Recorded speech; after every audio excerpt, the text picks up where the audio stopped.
Muraho neza, ndabasuhuje, amahoro y'Imana abane namwe, nk'ibisanzwe amazina ni Theoneste, mfashe iyi videwo kugira ngo nsubize ikibazo cy'umuntu wambajije ngo ese kuri WhatsApp ko hari ukuntu mbere twari dufite GB WhatsApp na za FM WhatsApp, umuntu yasiba message yasibye ukabibona ko yayisibye, ni gute ubu ngubu noneho wabona ubutumwa umuntu yari yakwandikiye akabusiba, cyane ko butazi wenda ibyo yavugaga, ukabona ariko just ubutumwa yabusibye bwavuyeho, bikaba byagutera amatsiko yo kwibaza uti ese ni ibiki yari yanditse, si ubu ngubu koko yambwiraga gute, wanamubaza ngo mbwira biriya bintu wari wanyandikiye ukabisiba washaka kuvuga iki, akubwira ati wapi ntabwo birenze, ntabwo byari bikomeye byihorere, nyine ukumva ntabwo ashaka kukubwira ibintu byari biri muri iyo message, noneho unabimubajije nyine akanga kubikubwira. Rero uyu munsi icyo kibazo nicyo tugiye kuza gukemura, aho umuntu azajya kwandikira ubutumwa kuri WhatsApp yabusiba, wowe ntiwirwe unamubaza uti ibyo bintu ko wabisibye ni ibiki wari wanditse, ubwo wowe ugahita ukoresha uburyo bwawe bwo kureba ubwo butumwa yari yakwandikiye ubwo ari bwo, ukareba ibyo byinshi muri ubwo butumwa yasibye ni ibiki yasibye, nibyo tugiye kubereka uyu munsi kuri YouTube channel ya Go and Study Scholars hamwe na Mr. Theoneste.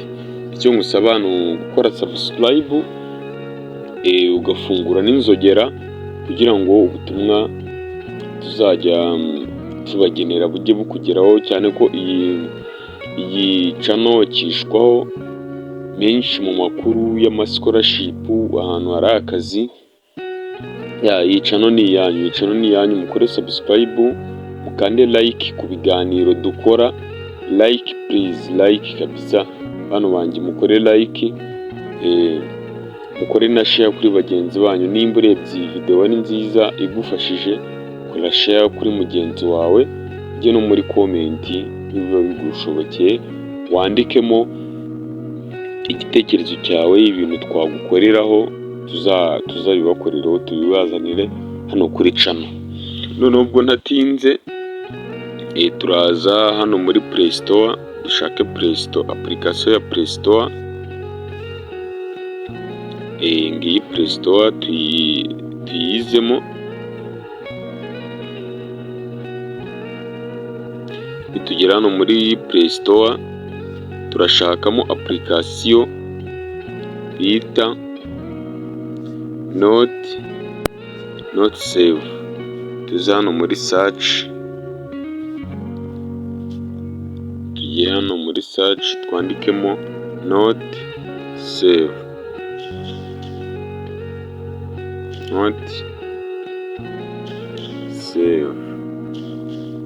iyo umaze kwandikamo hano Note Save, ujya kuri search, ugakanda kuri search. Iyi application ya kabiri ije iriho akantu kameze nk'inzogera, niyo ukandaho,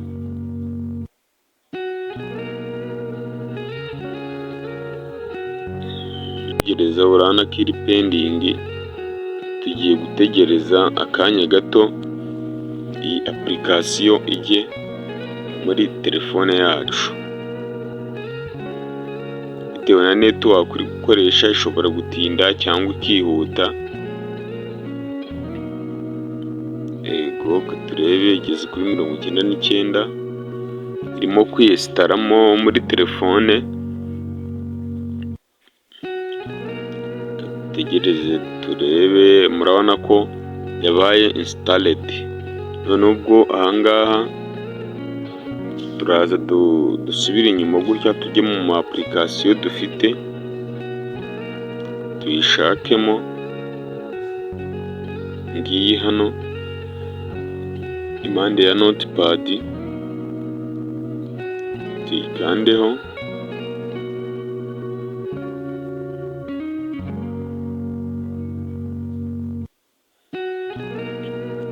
nitumara kuyikandaho turaza kugeramo aha ngaha dukanda hano kuri next,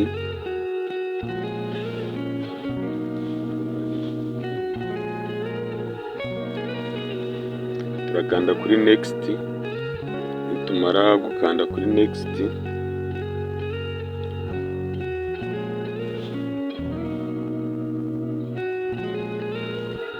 twongere, urabona hano ko bari kukubwira ngo keep your notepad clear, select app to show on the notepad, tukande next, nitumara gukanda kuri next turakanda allow. Ahangaha urabona ko bihita byikora, aho baba bakubwira ngo wemerere notification zose zizajya ziza kuri telefone yawe ujye uzibona, ariko ndibuze iyo message ndakubwira uze kongera uhite uyisiba. Noneho ugakanda next, iyo umaze gukanda kuri next uza hano kuri iyi application ugakanda kuri note save, ugakanda kuri next note save, ugafungura izi notification. Oya, iyo ugeze aha ngaha usubira inyuma gato, ukayikandaho iyi application, ugafungura hano izi notification, ugakanda allow. Wamara gukanda allow ugasubira inyuma ho gatoya, ukongera ugakanda kuri iyi application, yego, ugahita ugasubira inyuma ho kabiri ugakanda kuri allow,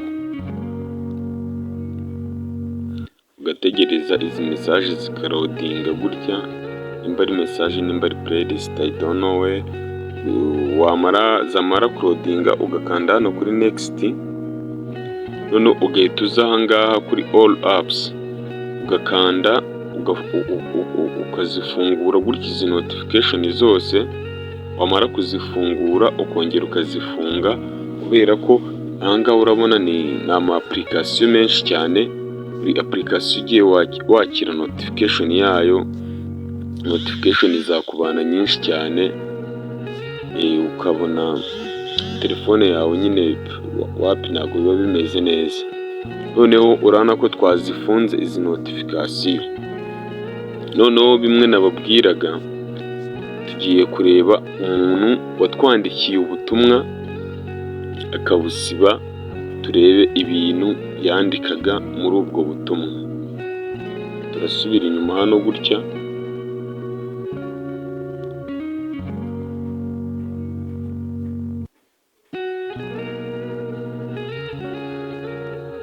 kandi kuri read more,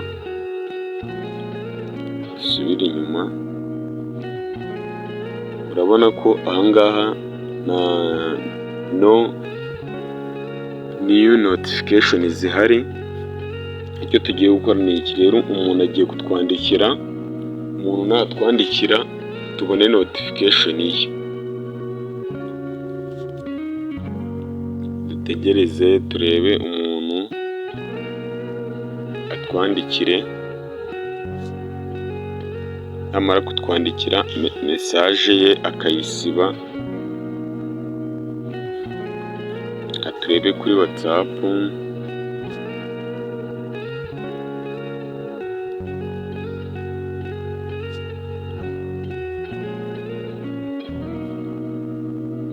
Urabona ko uyu muntu yatwandikiye ubutumwa 1:50 na 1:53.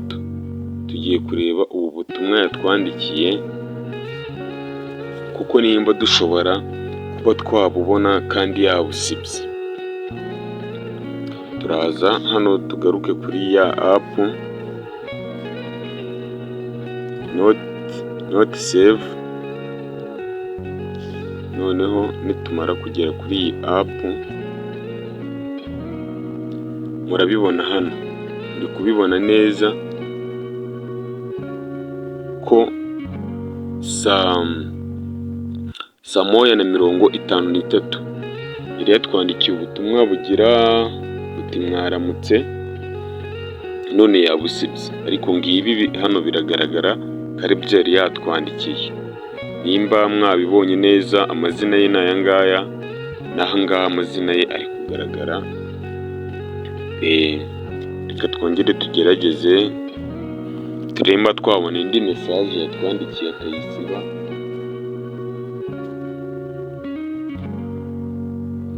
Tuze turebe.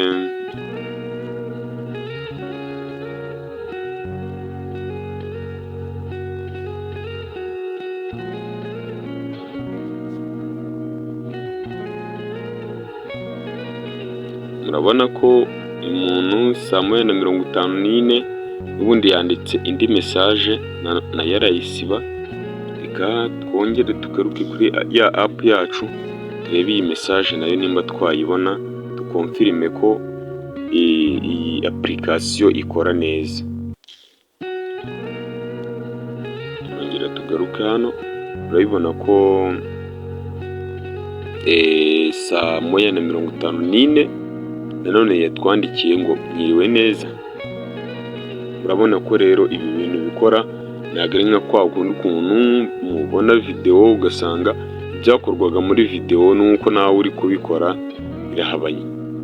Nimba iyi video wayikunze yisangize ku inshuti zawe, kandi ukore na subscribe kuri iyi channel, ukore na share kuri bagenzi bawe, ntibazongere kubura ama message basibye hato na hato. Ibi bintu nubikora ukabona biranze, uduhamagare kuri 0788 40 53 723, cyangwa utwandikire kuri 0722 92 60 64 1. Uratwandikira tukakwitaba, uratwandikira tukagusubiza kuri WhatsApp, cyangwa ukaduhamagara tukakwitaba, tukagenda tugufasha ibintu byinshi bigiye bitandukanye. Saba mukomeze mugubwe neza, amahoro y'Imana akomeza abane namwe. Amafufu n'amafaranga bibafurike. Bye.